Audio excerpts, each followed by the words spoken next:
Pundits, just shut up. Imagine this. 90 minutes of brilliance. A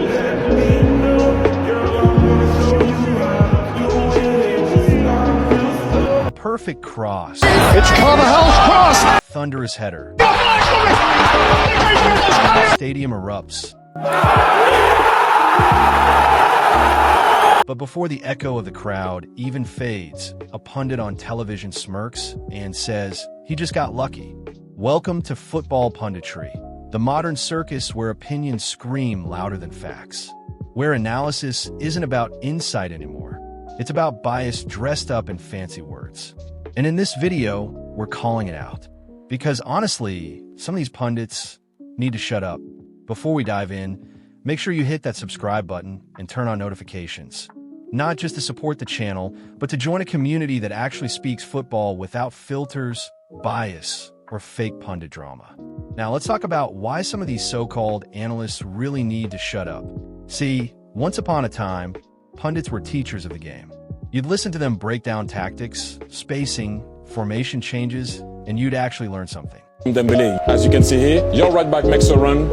The other one, Hakimi again will sprint to go inside, this time pose, very important. Now, that's Nuno Mendes. He was inside before, Barcola was on our side. So you understand that when they are low, the pair is here. And that actually allows Ugarte to go and press the ball, and De Ligt is ready to jump. Yeah. So again, straight away on that clip, we can see them pressing high, and then when they get pushed back, it's different. Now the problems they cause Liverpool with the ball in terms of controlling the game. But now, it's like reality TV. Emotion first, logic later, if at all. Some of them talk as if they're still settling old scores. As if every Real Madrid victory personally offends them. As if Manchester United being bad brings them joy, and being good ruins their week. Chelsea have just got to stop buying players, and players have got to stop signing for Chelsea. I don't know why, if I was a player, I would look at that Chelsea project and why would you sign? The only reason why you would sign is because someone might say, your agent might say, we're getting a 7-year deal on big money, that's guaranteed money for 7 years. Closely, the bias isn't even subtle anymore. A player from Barcelona misplaces a pass, it's a rare off day. But if it's from United or Madrid, he's finished. Fraud.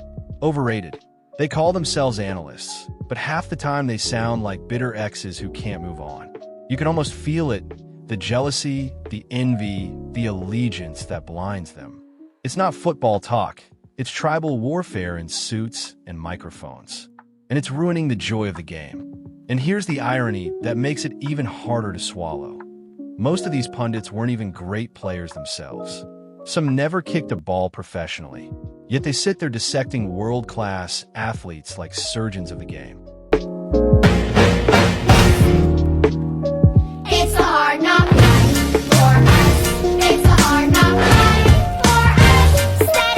Others had careers so average that their highlight reels could fit into a TikTok clip, but suddenly, they speak like they invented football. It's wild. Players who couldn't lace the boots of the people they criticize now lecture them about mentality and standards.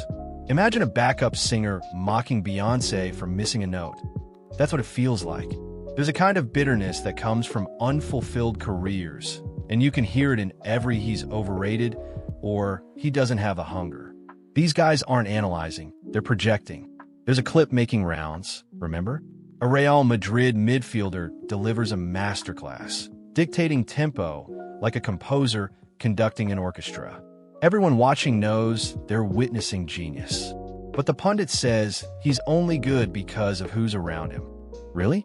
That's like saying Mozart only sounded great because he had a piano. Let's call it what it is, agenda. Hidden but not really. These pundits don't analyze, they protect their pride. They're chained to old loyalties, teams they played for, clubs they loved, rivalries they never healed from. You can almost predict their tone before they even open their mouths. Are Chelsea here to transfer players or to win trophies? Of course, but they've just won 2 trophies last year. A Mickey Mouse trophy. No, Club World Cup. They've just beat PSG. You've just said they haven't got a squad better than the other teams in the Premier League. How is that possible when you've spent £2 billion on a squad? And what's worse, fans buy into it. The echo chambers begin. Social media clips go viral. Opinions spread like wildfire. Never fact-checked, never fair. One emotional take turns into a narrative. Suddenly, a player becomes lazy. A team becomes finished. Not because of form or data, but because a pundit wanted to sound clever. But here's the twist. Real fans see through it. We know when the criticism isn't about football, it's about ego. When it's not analysis, it's resentment wrapped in vocabulary. Football deserves better. The players deserve better. The fans deserve better. Because you can't call yourself a professional and still pick your truths based on colors. A Real Madrid goal isn't less beautiful because it wasn't scored by Barcelona. A Manchester United comeback isn't less magical because it ruins your favorite pundit's weekend. Let's talk objectivity. It's not hard. Watch the game. Forget the badge. Speak the truth. That's it. But objectivity doesn't trend. Outrage does. You know what gets clicks? Drama. Conflict. Hot takes.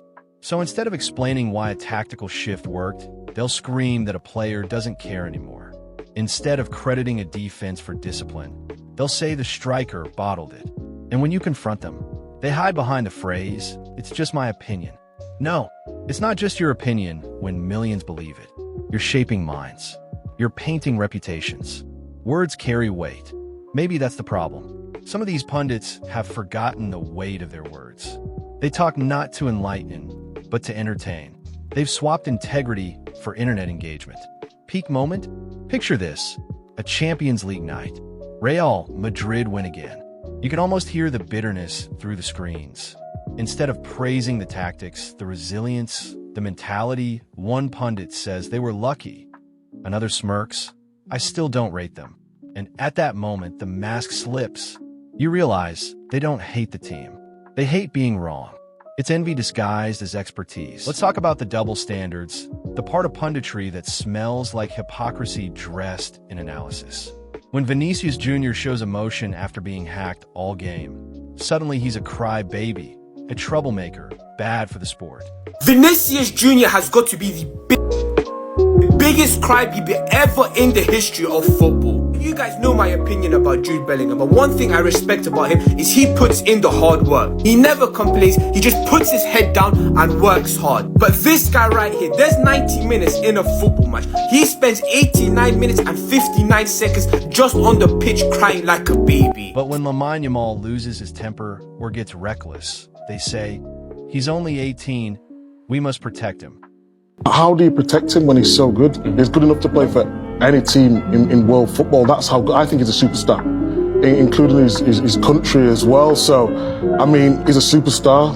They'll come around once probably every 50 to 100 years, and he's just that good. And yeah, we should be looking at protecting him, but he probably wants to play as well. When Jude Bellingham shouts after scoring, he's arrogant. Arrogant a lot. There's too much negativity anyway. I need to be confident. Someone has to believe in me, But off the pitch, I feel like I'm a really normal guy. Yeah, if it helps people to get to know me better, that's great. When Pedri pumps his chest, it's passion. When Bruno Fernandes waves his arms at referees, he's toxic. But when Martin Odegaard does it, it's leadership. And don't even get started on Real Madrid or Manchester United. When Madrid win, it's luck. When United lose, it's proof they're finished. But when Arsenal drop points, it's a learning curve. When Bayern stumble, it's a transition phase. Funny, isn't it? Same actions, different stories, depending on who the pundit secretly loves. This is why fans are tired. It's not analysis anymore. It's agenda dressed in fancy English. Football isn't about protecting your favorites or insulting your rivals from behind a studio desk. It's about fairness. And until these pundits find theirs, they should really, truly shut up. If you are a pundit and you don't say very strong things, I don't want to watch you. I know that all the pundits, all the specialists, the football players, they know everything is going to happen after 5 games. I'm not able to do that. So always I wait 10, 15 games. So, to every biased pundit out there, if you can't speak with fairness, just shut up. If Mikel Arteta doesn't win the league next season, I think he should leave the football club. If he doesn't win the league next season... Football isn't your therapy session. Fans don't tune in to hear your unresolved grudges. We tune in for the truth, for beauty, for brilliance, for balance. We're not asking for perfection, just honesty. If a player shines, say it. If a team collapses, explain it. Not from emotion, but from understanding. Because the world already has enough noise. What it needs is wisdom. So next time you sit behind that desk, remember, the microphone doesn't make you right. It just makes you louder. And being loud without being fair, that's not punditry, it's pollution. Football is poetry, not politics. The pitch tells its own story. And for those who refuse to listen, well, maybe it's time they do what the rest of us do when someone talks nonsense. Mute the TV, or just change the channel. Now tell me in the comments, who's the most biased pundit you've ever heard? And which moment made you say, enough? I'm done listening. Because maybe, just maybe, if enough fans start calling it out, they'll finally do what they should have done long ago. Shut up and let football speak.